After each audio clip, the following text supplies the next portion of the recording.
Let's go. Good morning, friends. It is about 10 minutes till 7 in the AM Monday morning. Haven't been up very long, but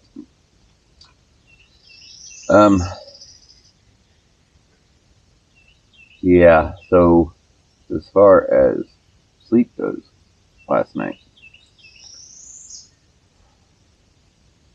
I had a hard time getting to sleep. The camera died. My battery died. I don't remember what the last thing that I was saying was, but the battery died in the process.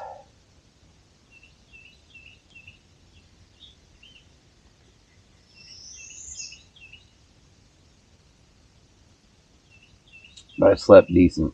I did wake up. I think I fell asleep somewhere around 1. Woke up at 3. Don't know why I woke up. Went right back to sleep and slept until 6:30, quarter after 6, 6:30. Just been kind of trying to get my brain started this morning. Drinking some more vitamin water. This is the Triple X Sky Blueberry Pomegranate. This has 3 antioxidants to help with oxidative stress, so it's kind of like a stress ball. Just please don't squeeze us continuously as you make eye contact with Jed in the cubicle across from you.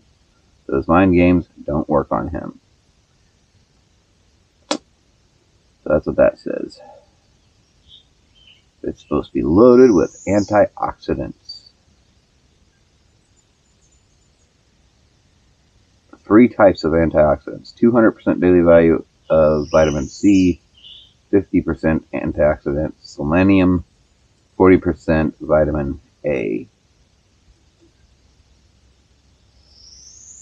Total fat 0, sodium 0, added sugars 26 grams.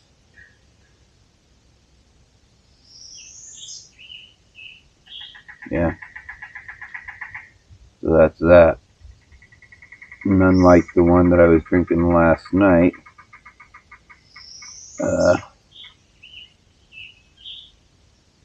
it does not appear that this one has caffeine in it. This is all about the antioxidants. I think the one I was drinking last night, it says energy here. Energy. And this is antioxidant. So, that's that. Antioxidant. Cheers to antioxidants. And this is probably my favorite of all the vitamin waters. It really is. We'll zoom in on that. 100 calories per bottle. I think that's the same. Yep, 100 calories per bottle.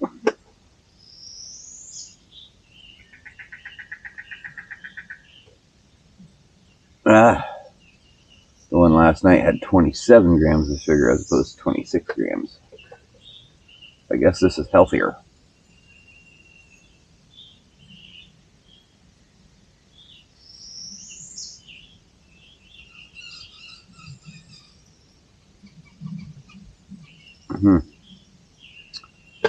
Anyway, it's good stuff.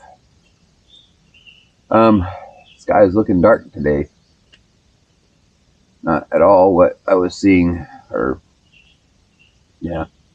was not at all what was on radar yesterday for today, for this morning at this time.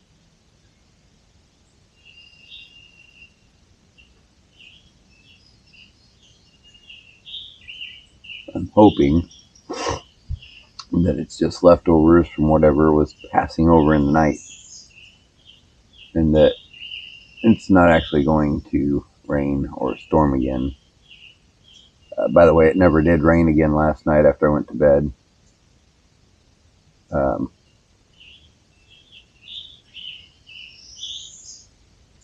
few little wind gusts knocked some rain out of the trees onto me, naturally. So this Free Soldier tarp, I like it. I like it a lot. I like the size. It's about a 10 by 10. I think it's like 10, I don't know, a little over 10 foot by right at 10 foot, something like that. But it's almost a perfect square. And I like it. It definitely seems to do the job as far as being waterproof. It's got a seam down the middle, and nothing has come through that seam at all. So, I like that. Of course, the Eno setup behind me that I slept in last night didn't have any problems with that. I was definitely warm last night. I think I got a little I think maybe that's what woke me up at 3 a.m. I got a little chilly. But I had my puppy in there, and I just put it over top of me. After that, I was fine. No more problems at all.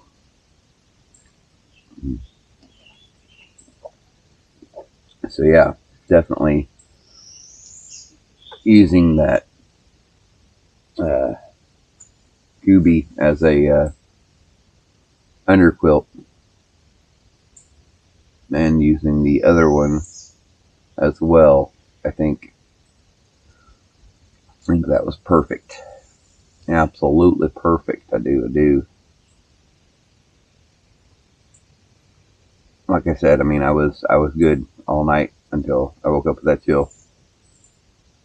Took my puffy jacket, laid it across me. And I was plenty warm.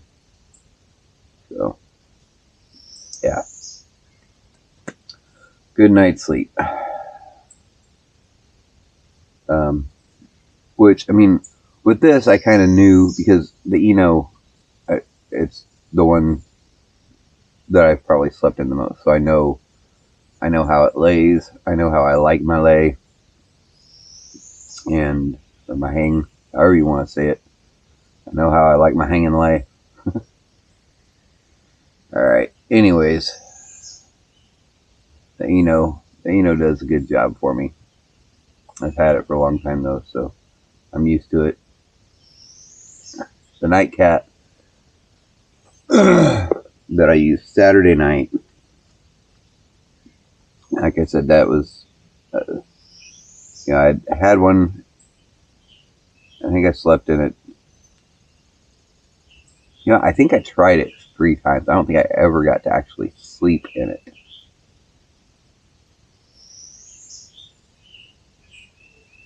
No. I tried it twice.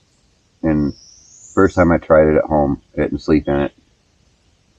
I just set it up. See if I liked it. Make sure I could set it up. And the next time I was out and actually used it, it had ripped out. So, but I think if I would have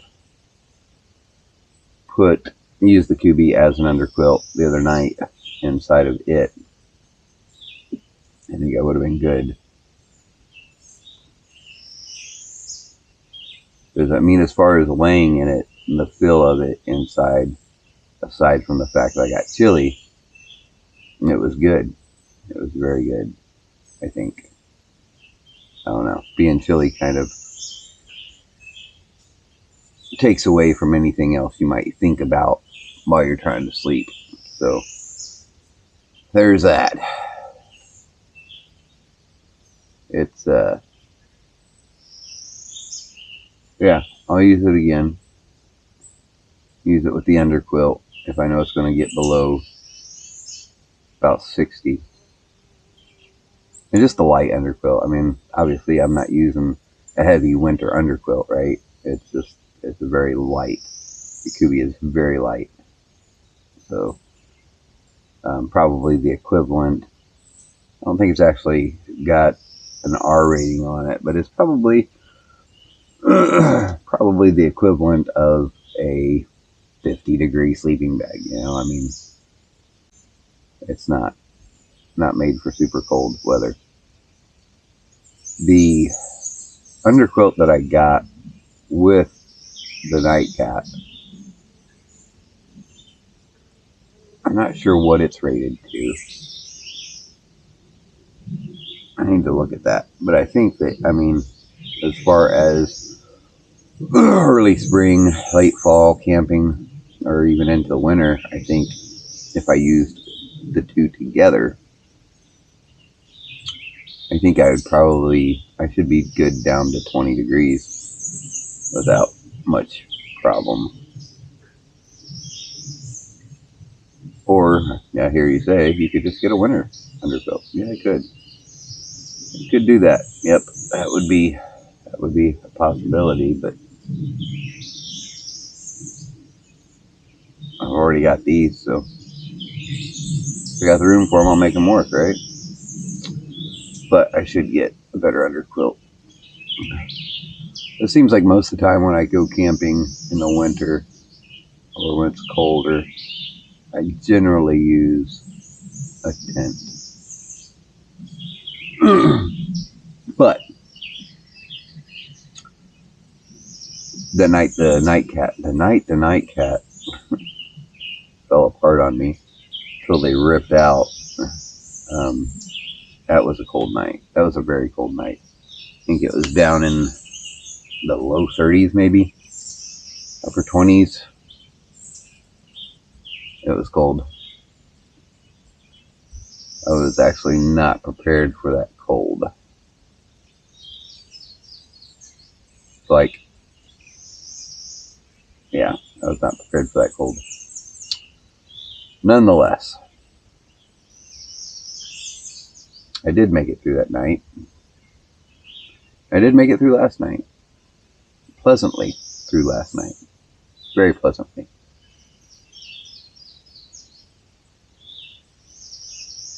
I'm really hoping it doesn't rain.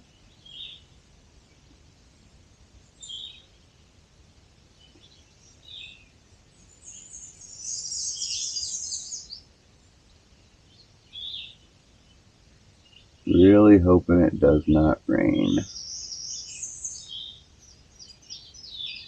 I'm not going to hurry out of here this morning. There is no reason for that.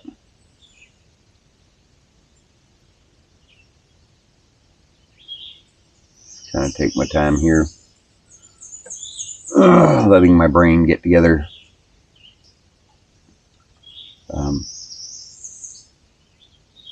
If it's 7 now. Yeah, I think I'll work on getting some of this stuff packed the way it needs to be packed to go on the bike. Because right now it's just not. You know, I got it all over here to keep it from being rained on, and it's just kind of sat there. Of course, I've got bacon grease everywhere. Y'all may remember that from last night. I'm sure you do, because in the video it was only a minute or two ago, right? So there's that. I've got a bacon grease mess that I need to get cleaned up. I need to get some more water.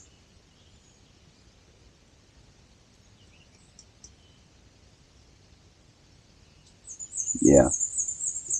About an hour and a half. I'll jump on the bike. Sorry, there was a glitch there when I was processing. About an hour and a half. I don't have any more iced coffee. That iced coffee I drank last night was for this morning, but I really wanted it last night, so I drank it last night, and now I don't have it for this morning, and that's very sad.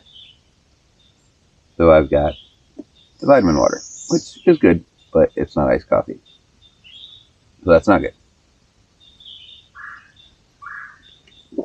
Wake up. I keep digressing. All right. So about an hour and a half, I'm going to jump on the bike. Head out. Drive the 20 minutes. Get a nice coffee. Some water. I've got a smart bottle of water. I think I might have one more small bottle of Aquafina left as well. So I don't need, I don't need to buy water. Though I may buy one more of these. One more vitamin water. And a couple iced coffees. And make some calls. And find out if I'm going to be leaving today or if I'm going to be here another night.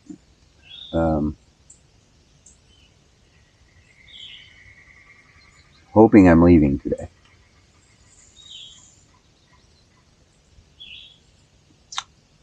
Hoping I'm leaving today, but I don't know.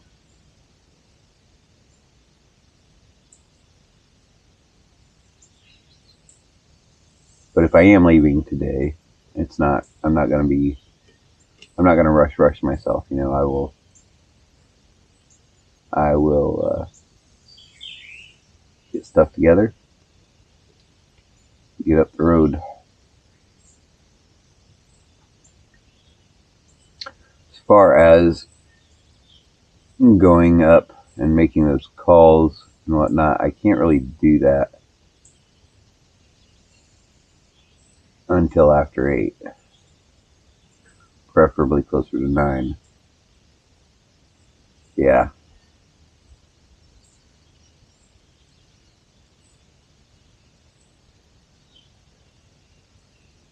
Seven. So yeah, hour and a half sounds good. I'll plan on leaving here about 7:30 or so. It should be a little warmer by then too, because right now it's a bit chilly. Probably right around 61, 60, 61. I'm hoping that in the next hour and a half that sky shows better potential. Because I do not like its potential at the moment. I do not like its potential at all at the moment. So there's that.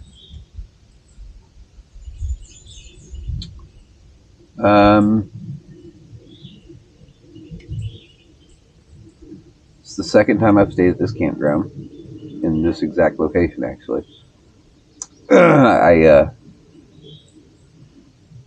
There is what 7, 8, 9, 10, 11, 12, 13, 12, 14. I think there's 14 spots here. 12, 13, 14 spots, something like that. I want to say there's 14 spots here. And I asked the lady yesterday what the most popular campsite here is, and it's actually campsite 4, which allows access to the water. So kayakers like that spot because they can get access to the water. The downside to that is that the kayakers oftentimes will come and pay the $5 to park there for access to the water, but then they don't actually stay to camp. So like if somebody else came who was wanting to camp and seen that site, they're like, oh, that's a good site, too bad somebody else has got it. Well, somebody else is just parking there, not actually setting up camp. So yeah, I could see where that would be annoying if someone wanted that spot. But the only positive thing about that spot is the fact that it has the access to the water. It also has direct access to a lot of sunlight all day. When I came here for the first time, it is raining.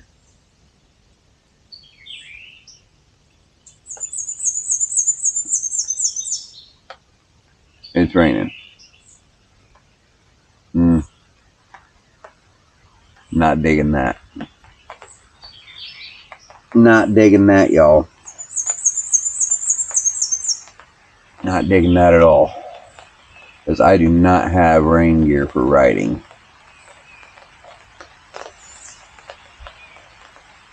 Yeah. And the latest I need to go and make calls. 9:30, 10 o'clock, I guess I could do.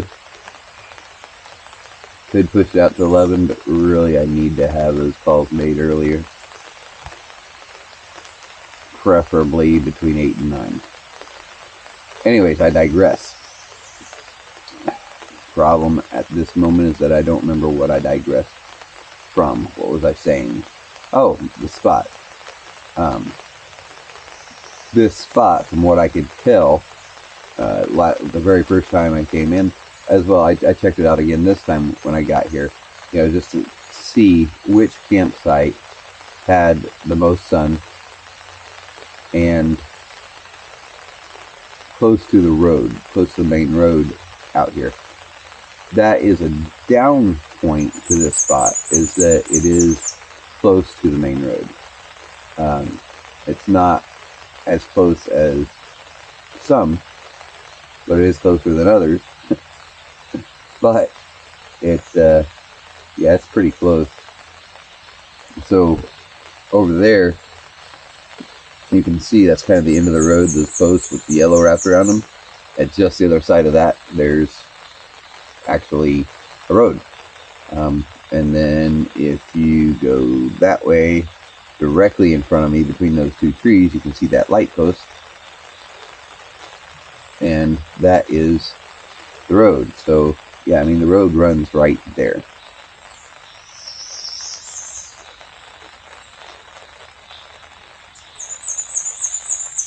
It's raining. But anyways, that is a downfall to this spot, is that it's pretty close to the road.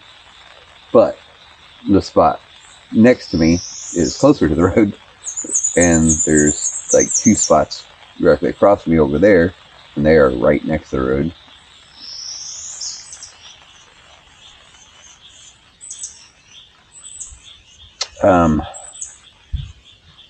The trees are a big thing for me. How these trees are situated here around this tent pad is great for doing what I do with the hammocks and tarps. So yeah, that's another consideration. I like the tree setup. I like the spot next to me. It gets a little too much sun in the evening though, but I do like it. I would like it more if it had another tree. But yeah, this is I feel like this spot, which is spot number 7, I feel like it is the best spot in the campground. I mean, there are spots up towards the very front that have a little bit better shade, but they are up towards the front. They're up close to the road. Probably no closer than I am here, really. But you've got the traffic in and out, all day long. There are people that drive in here and turn around and drive out. Some of them drive all the way down here to the end and turn around to go out, which is another good reason not to have that spot next to me there, because when they come in at night to come down through here and they want to turn around, they're kind of turning around in your campsite.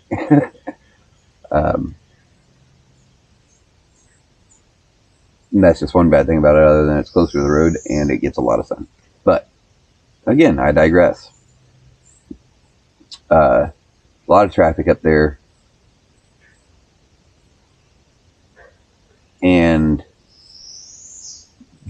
that's actually where most people who come here to camp go. They stay right up there because it's closer access to the other part of the park, the day use area. I think that's a lot of what it is. People like to go over there. Me, I'm here for the camping. I'm not. It's nice occasionally to go for a walk, go for a short hike, which I did not do this time around. Last year I did. This year, today, or this weekend, I obviously have not. You guys have seen me do what I do. I have not. I also did more riding last year when I was here. So I didn't spend a lot of time in camp last year. Ooh. So, that rain has brought in some chilly wind.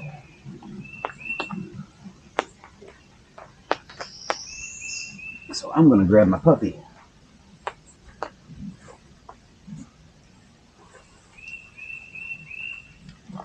Oh, so that hammock. The hammock. Camping last night, sleeping. It was so nice, guys. It really was nice.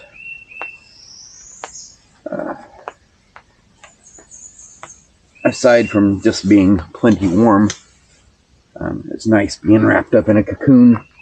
If you're claustrophobic at all, that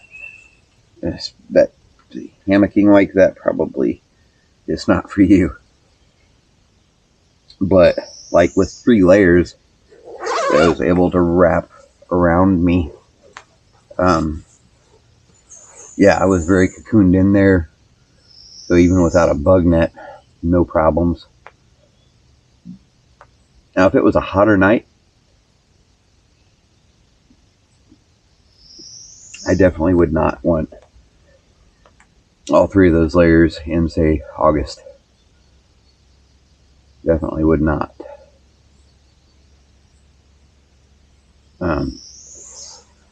Oh, yeah. I can keep my head warm, too. There we go. Yeah, that cool breeze just kind of, came in out of nowhere, y'all. The Eno, you can really, you put something in the pocket, throw it over top of you, and you're cocooned in there. You really don't have any bug problems. But if you like to look up at the sky, or it's really hot out, you really kind of want a bug net. So I've got another tarp. I've got another hammock that does have built-in bug net, which I keep with me more in the late summer months. June's hit and miss depending on where you're at as far as bugs go. Like if I was in Florida, I would want a good bug net. Those no-see-ums down there, they can tear you up. So yeah, if I was down in Florida, I would definitely want that. Would definitely want a bug net.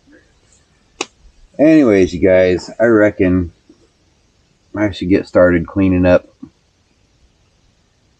packing up, whatnot. Need to move anyways, keep myself warm. It's really chilly. It just really got really chilly all of a sudden. Hopefully it warms up quite a bit in the next hour and a half, right? Yeah. Anyways, I'm gonna get busy. Chat with you after a while.